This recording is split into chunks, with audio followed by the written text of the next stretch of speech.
नमस्कार, मी भाग्यश्री पाटील। आपण सगळेजण मिळून मार्केटची तयारी करतोय, पण सगळ्यांना इतका वैताग आला असेल, कंटाळा आला असेल की रोजच मार्केट पडतंय। काय तयारी करणार आणि किती पैसे तरी गुंतवणार आणि कोणत्या अपेक्षेने गुंतवणार की हे मार्केट कधी सुधारेल। रोज काही ना काही इकॉनॉमिक डेटा चांगला आला तरी मार्केट पडताय, वाईट आला तर पडतायच। आता डेटा चांगला आल्यावर मार्केट का पडायला पाहिजे? खरं तर अमेरिकेमध्ये जॉब्स मिळाले,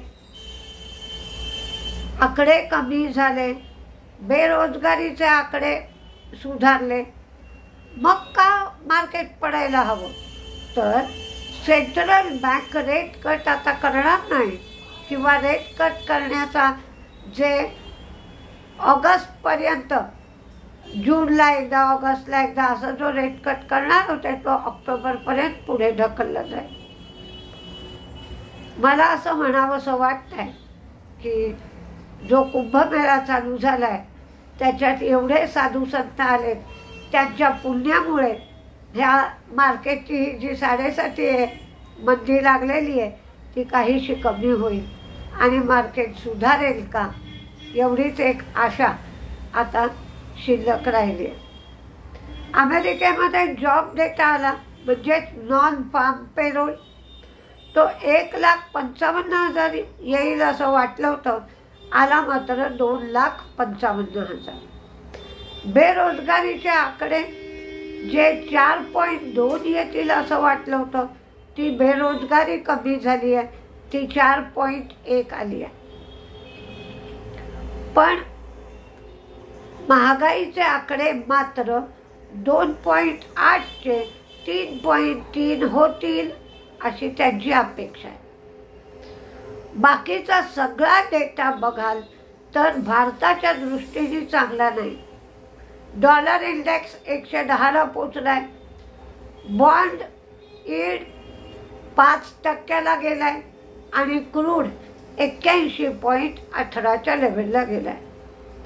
20 तारखेला ट्रम्पचा शपथविधी आहे, रशियावरची बंधनं वाढण्याची शक्यता आहे आणि त्यामुळे क्रूडचा दर वाढणार।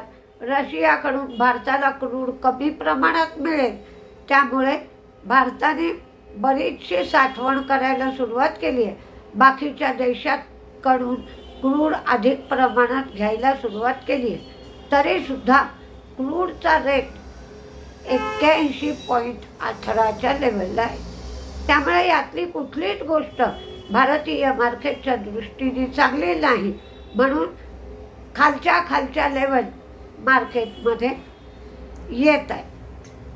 त्यातून आता रिझल्ट चालू झाले तर रिझल्टचा परिणामही मार्केटवर आपल्याला बघायला मिळणार आहे। जेव्हा बॉन्ड यील्ड वाढतं तेव्हा गुंतवणूकदार काय विचार करतात? बॉन्डमध्ये गुंतवणूक करणं ही नेहमी सुरक्षित आहे।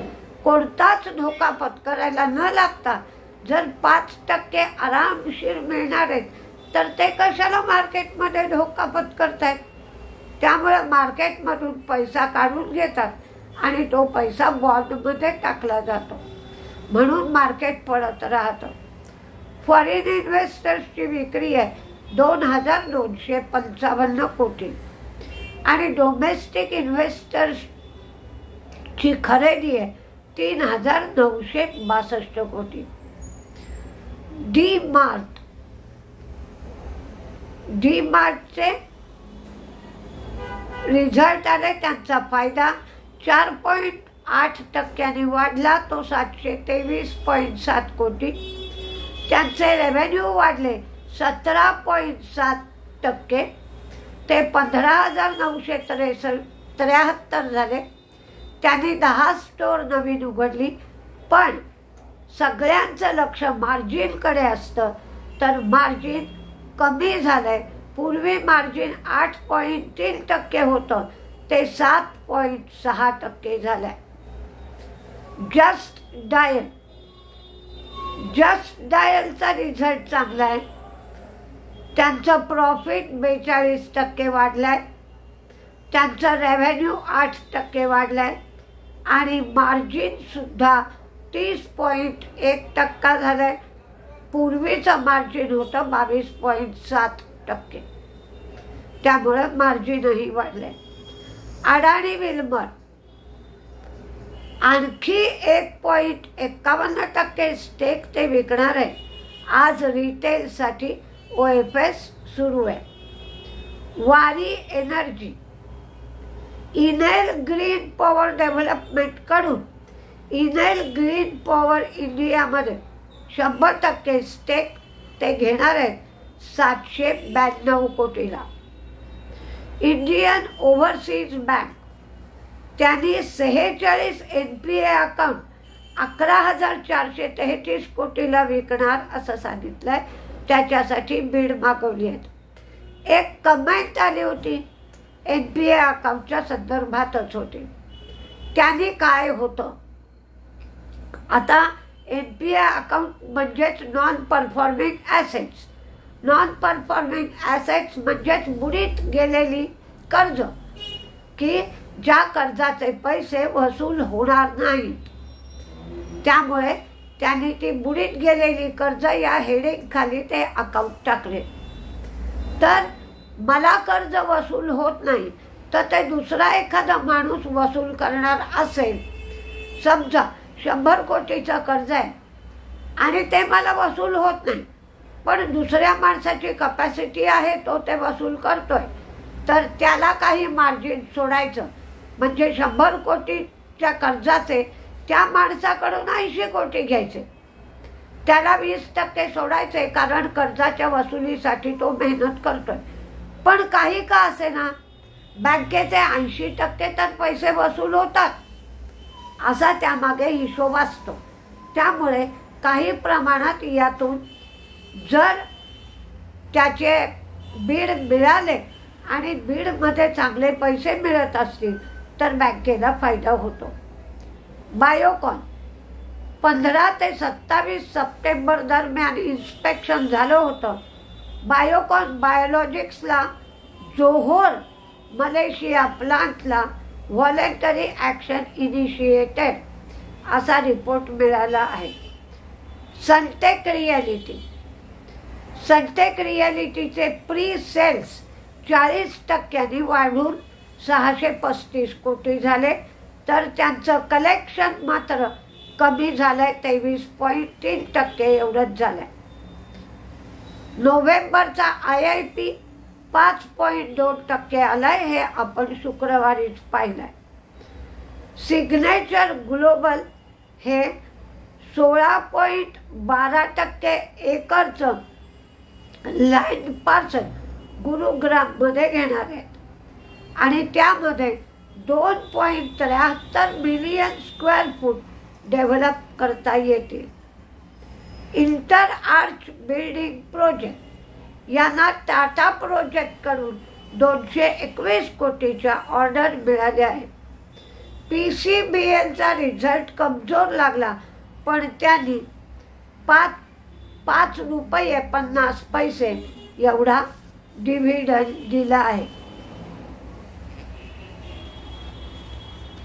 तर आपण एक लिस्ट बघूया, काय त्याला फारसा अर्थ नाही आहे.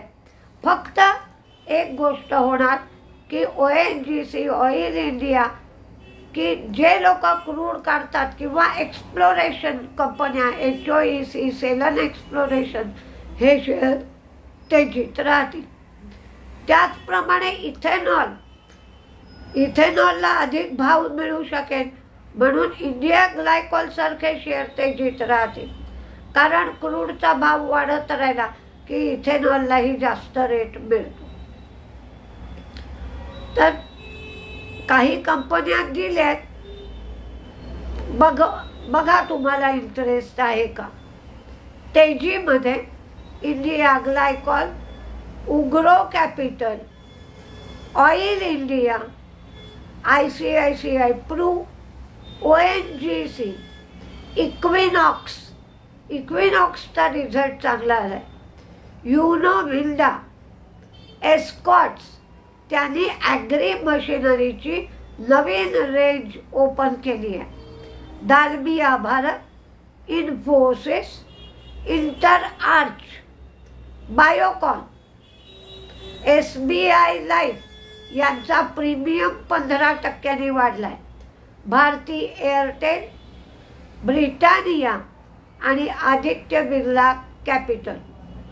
तर मंदीमध्ये डी मार्ट, HDFC बँक, कारण त्यांचा ADR म्हणजे American depository receipt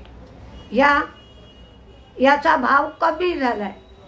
ICICI bank, Berger paint, D मार्टचं मार्जिन कमी झालं आहे म्हणून ABB, Axis bank, bank of Baroda, Canara bank, BEL, HAL, PCBL, Jindal stainless, PB fintech, Paytm, CESC, Canfina homes, Crompton, just dial आणि Adani Wilmer हे सगळे शेअर जवळजवळ 20 शेअर मी मंदीतले दिलेले आहेत. मार्केट मंदीतच उघडेल असा अंदाज आहे, कारण कोणतेच क्लू चांगले नाही. एक IIP चांगला आलाय एवढं वगळलं तर बाकीचे क्लू चांगले नाहीत. अमेरिकन मार्केट, एशियन मार्केट सगळी मंदीतच आहे. त्याप्रमाणे आपलंही मार्केट मंदीत राहील असा एक अंदाज आहे. मी 25 आणि 26 तारखेला कोर्स ठेवला आहे. हा कोर्स ऑफलाईन आहे, ठाण्याला आहे.